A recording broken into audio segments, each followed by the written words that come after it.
How to bet on esports using bet365 or bet365. Hello everyone, welcome back to the channel. In this video today, I'll guide you through the steps on how you can bet on esports using bet365.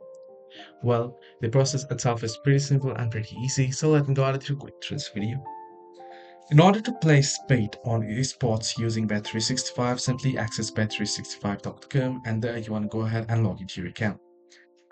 Now, then you will find a list of options on the homepage that you can place a bet on, and among those lists, you can see the esports right here.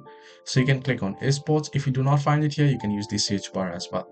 However, to place your bet on esports, you want to go ahead and click on esports. Then it will start loading up. In my case, I'm having some connectivity issue, but once it's loaded up, you can choose the particular esports game that you would like to place your bet on, right? Once you have done so, select the stakes and select the amount and go ahead with proceed to make the bet. This is exactly how you can easily place a bet on esports game on Bet365. Hope this video was helpful. Do like and subscribe, and also do not forget to leave the comments down below if you have any further issues as well.